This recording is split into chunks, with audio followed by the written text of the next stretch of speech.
Rural Saskatchewan Council on you. Thank you very much. At this time, we're going to proceed to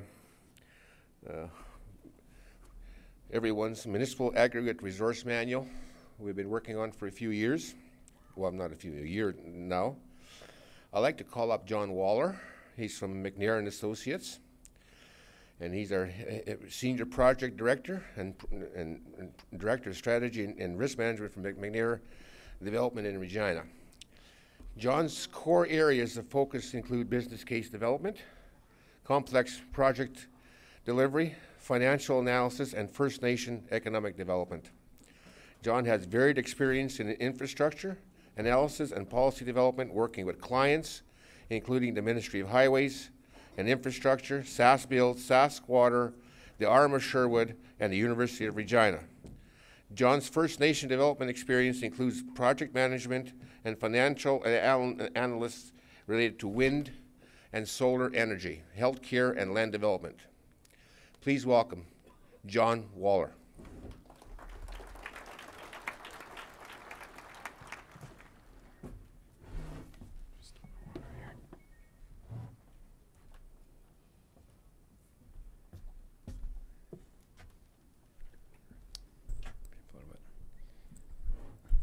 Thanks, Harvey, for the introduction. It'll be a little bit tough to follow that last presentation, but we'll give it our best try here. So, yeah, as mentioned, my name is John Waller, and I'm with McNair Business Development here in Regina. And so we have been working with SARM. We're sort of engaged over the summer and been working through the fall and winter on the development of this aggregate resource manual. So our team, it was really to develop a comprehensive basket of tools, templates, and processes for RMs to use in developing, managing, and the ongoing long-term planning of their aggregate and gravel resources. So I'll just go through quickly our agenda. So we'll just do a bit of an overview of our project. Then we'll talk about the work that we did to just summarize aggregate in Saskatchewan. We'll talk through some of the best practices that we looked into and have integrated into the manual as part of gravel supply development. We'll walk through what we've sort of termed the aggregate management cycle and walk through cost and financial considerations, which were an important part of the project. And then finally, just run through a little bit of information on our tools and templates that'll be part of the manual as well. So just an overview, our project team, so our group at McNair, we're management consultants, business advisory folks. And so we had focused on a lot of the stakeholder work, policy development work, and financial work. And we tapped WSP, led by Brent here, who was our senior engineer on the project. And they were our technical resources. So Brent assembled his team of gravel, road management experts, as well as environmental and heritage experts to really provide all the technical and engineering know-how as part of the project. The other thing I would mention is we've had a very active committee from SARM. I think we had probably about half of the board sitting on the committee, and all of them have provided a lot of insight and really relaying a lot of issues they hear from members from all their different areas. I want to thank the Ministry of Highways as well, was an active participant on the project. We actually used a lot of highways information, a lot of their templates, a lot of their specs to develop the manual. So thanks to Dean Loris, who's probably here, has been on the committee, Jordan Parisian, who was previously on our committee, and also Ron Gerbrandt from Highways, who's sort of been the senior lead. And then I wanted to thank Porky's kind of been our chair on the project, and for those of you that know Porky, he's got a lot of experience. I think he did the crush on the first gravel road ever built in Saskatchewan. So it's been great having him, and he's been an important sounding board for us as well. And then Kelsey Reimer at SARM has been our project leader and project manager and helped arrange everything, all of our engagement sessions, all of our meetings. So thanks to Kelsey.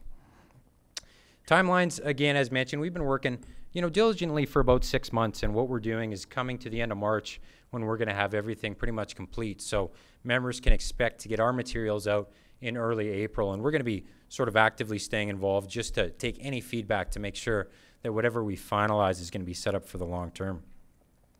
On the engagement side, we had about 10 one-on-one discussions in the fall, and we did a survey, got over 80 responses, And then we had a bit of a working session with about 25 people at the midterm. So I think a lot of the best information and discussion on issues actually came directly from members, so that was great. Just running through our final products, we're going to have a very comprehensive manual delivered as part of this. It does have technical components to it, but we'll also have all these tools and templates I previously mentioned, and we're going to do sort of a shorter version of it, easier to understand as well. And I'll talk a little bit about some financial tools that we've also included.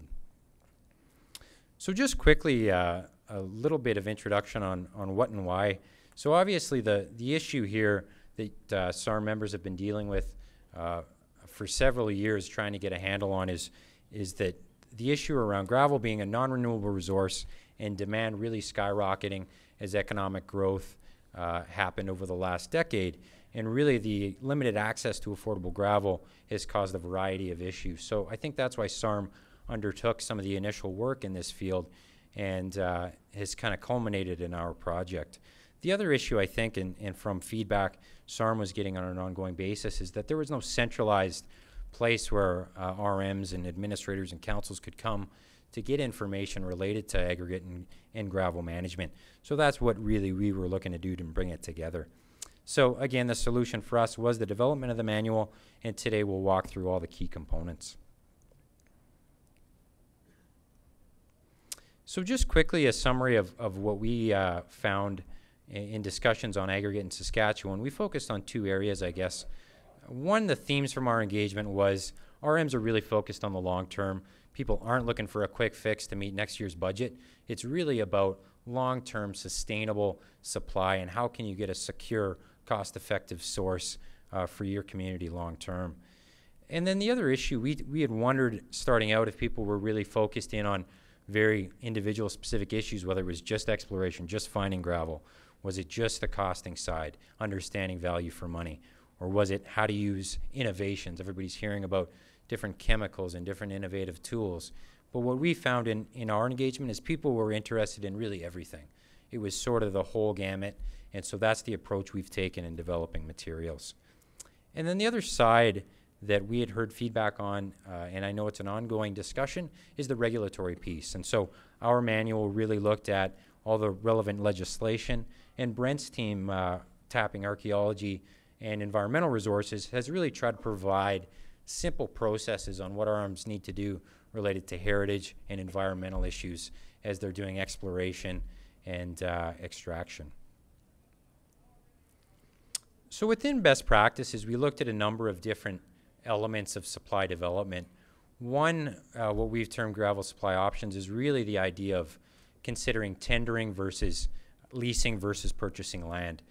So this has been an issue that I think a lot of RMs have been debating, particularly thinking about purchasing land, which is a huge capital outlay. And so within that section, we've highlighted maybe some of the pros and cons to the different options.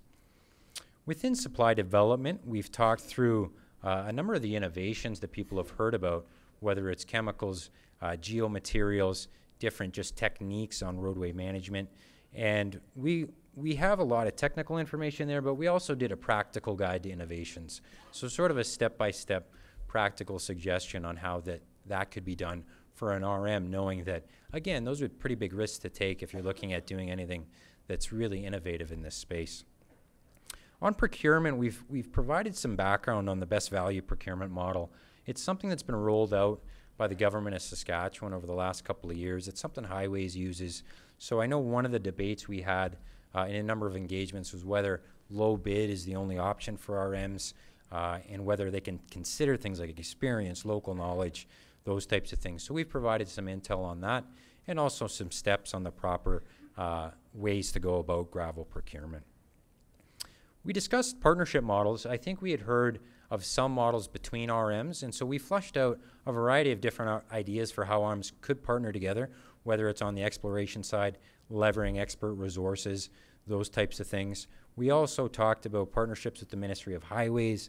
People have sort of done those one-off over the years, so we wanted to provide a bit of intel there, and talked about the other stakeholders as well, like contractors and First Nation partnerships.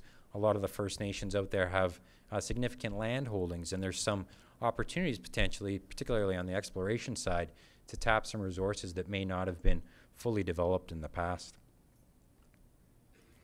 So I'm going to walk through what we've sort of developed as the aggregate management cycle. So the manual itself really follows this general structure in highlighting the variety of different areas. So we've put it into these 5 different sections, and we try to think of it from just the early planning, whether it's at the budget table, the council table, all the way through to managing your roads, because every one of these elements is going to play a part in getting value for money and getting a reliable long-term supply of aggregate and gravel. So the first one I'll just talk through is going to be the planning and budgeting piece. And really this section, it's pretty high level. It just highlights some easy tools and timelines and processes for making sure that up front you're doing proper planning and budgeting. The next section on exploration, we heard from a lot of folks that the simple fact of finding gravel is their #1 issue. How do we find it? What equipment should we be using? Where should we be looking? I think one of our committee members probably put it best when he said in most areas of the province, the easy stuff is gone. You know, a lot of the things that people knew about, a lot of the local knowledge from just farmers and information being passed down, that stuff's gone. So it needs to be a little bit more of a process and a little bit more of a structured activity to actually go out and explore and secure supply. So within this section, Brent and his team did a lot of technical work using a lot of technical detail on what you need to do to go out and try to find the areas that would be most suitable for gravel development. But what we also really wanted to do was have a practical guide to exploration. So we worked between WSP's team and the Ministry of Highways just to outline what are the really practical steps for finding gravel and who are the resources you need to tap. I think as areas become harder and harder to locate gravel, RMs are going to have to look at using some of the engineering expertise to actually go out and find new sources. And so what we wanted to do is just really provide guidance on how best to do that. What are the steps in order to really make sure that that's done properly? And also just suggesting, make sure you're keeping information so it's passed down between councils and between administrators as part of your supply development and exploration program. On the pit planning and operations side, this would sort of be the most technical part of the manual. So this talks about every element of planning and operating a pit. And so again, Brent and his team provided a lot of intel there. We also looked at highways and looked at some other jurisdictions for materials on how best to do this. And so this will talk about every element from where to locate the pits, how to set them up, how to establish them, what do the pit plans look like, what are the best way to manage them over multi-year extraction processes, and a lot of the technical information on what type of equipment to use, how to set up your traffic, how to set up stormwater. So really everything to do with pit planning. And the other thing that we sort of found is for RMs that are developing their own pits, this is sort of a how-to step-by-step model. But also for those that have other people actively owning and managing pits in your RM, it'll provide you some guidance on how to make sure that they're going through the proper steps and they're protecting your roads, your ratepayers, everything like that. So again, a comprehensive section, but we think that there's a lot of value for understanding a lot of the detail behind that particular element of gravel development.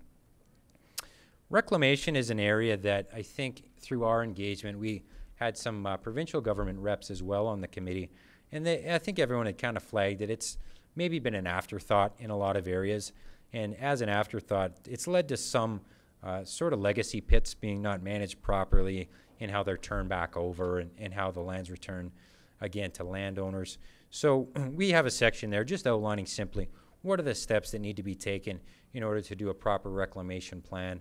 I think that the regulatory side is going to start to be getting a little bit more diligent on making sure reclamation plans are sort of in place and set up properly. And so this was just an important high-level section. I think the key takeaway from us was it has to be planned in advance, and a little bit of pre-planning, whether it's an RM pit or whether it's a contractor-owned pit, it just goes a long way to making sure that everything's done properly, and it doesn't really add much cost. It's just a planning component that needs to be taken into account. The last one on roadway management, I think a lot of people generally think of trying to get value for aggregate has to do with just where do you find it? Did we explore properly? And how are we getting it out? Are we getting good pricing, that type of thing, but actually how you perform your roadway management, how you do your maintenance, and the different tools and processes you use on that side of things can make a big difference. You know, I know a lot of the engagement we had with Brent's team, a lot of the other roadway experts highlighted that proper maintenance, proper allocation of gravel across your roads, things like hauling routes, understanding your traffic volumes, it's critical to really, it's one of the only tools you have to reduce the demand you're going to have for aggregate, because it's just ensuring there's no waste really of the aggregate you're putting out there, as it's such an important and again diminishing resource.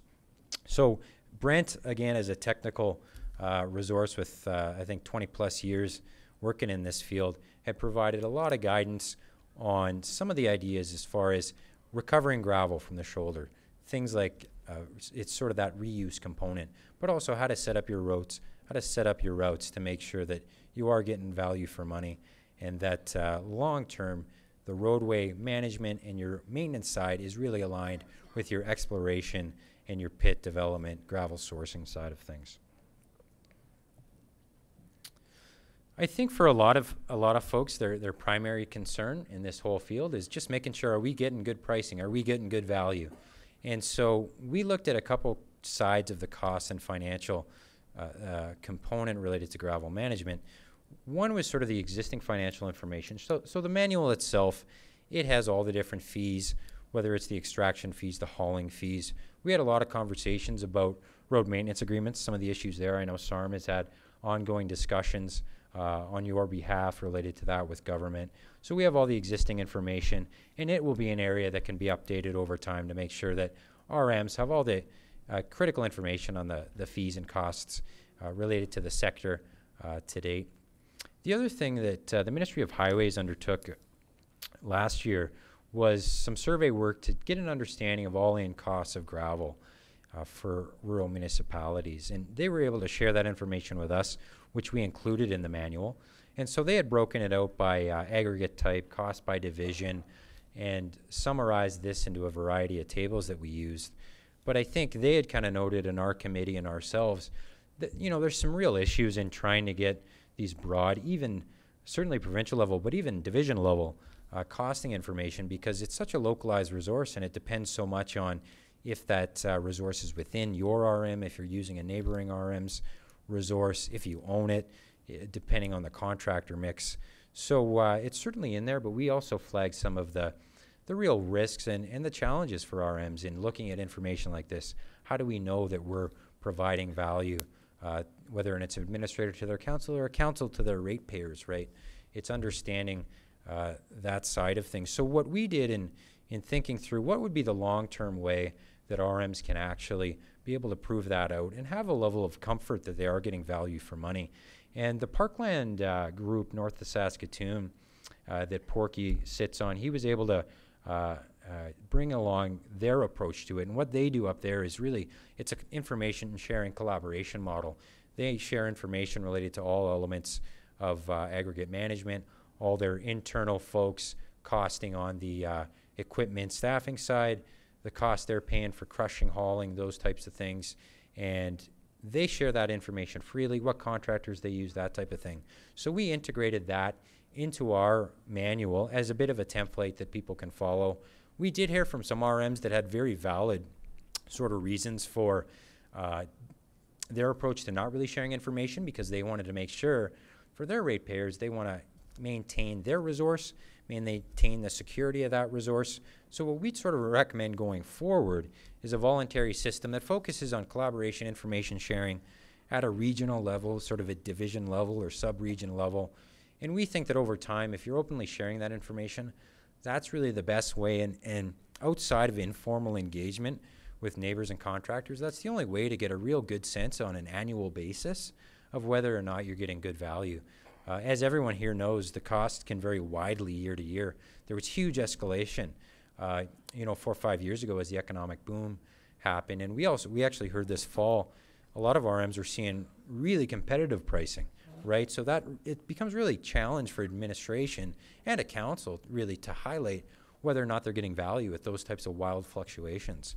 So we think that really that information sharing process, tap your neighbors, understand what's going on in your area is the key way to be able to get that info.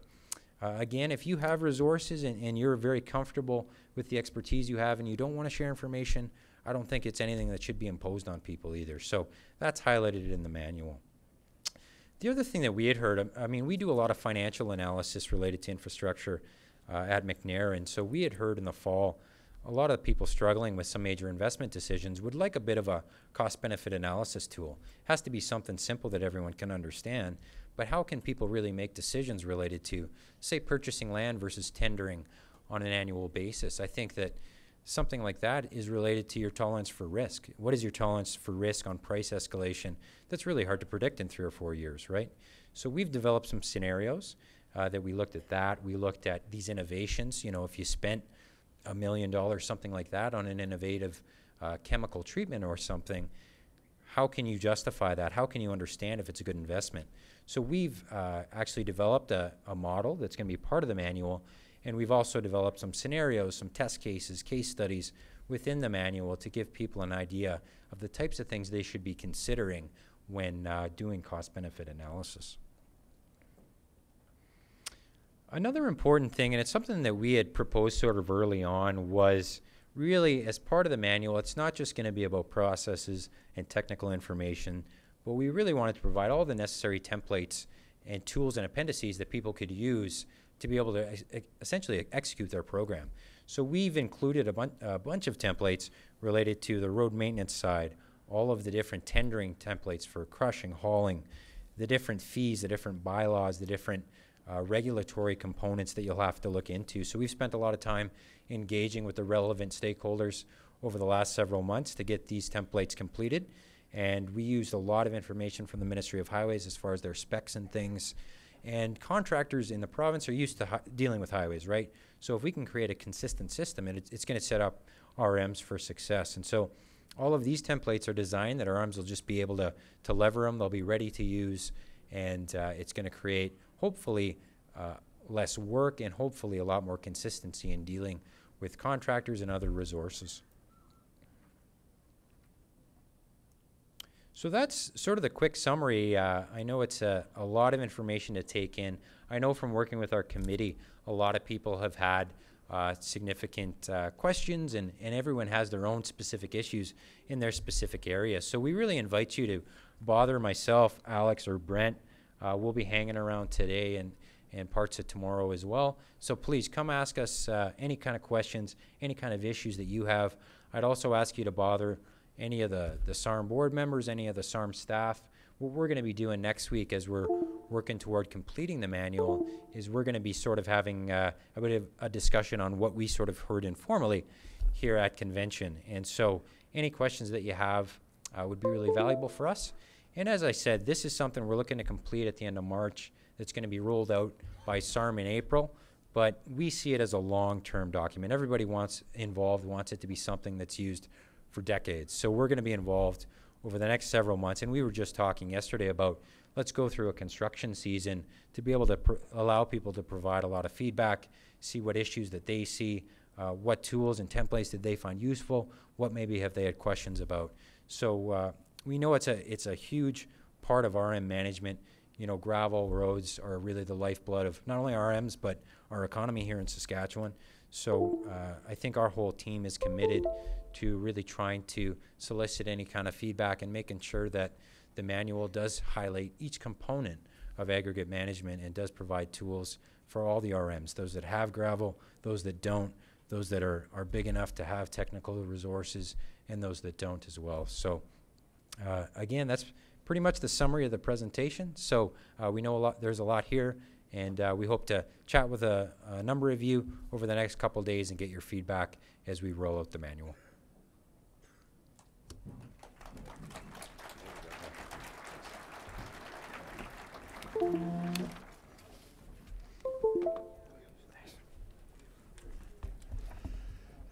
As John said, Brent and John will be around next couple of days. Please get in hold of them.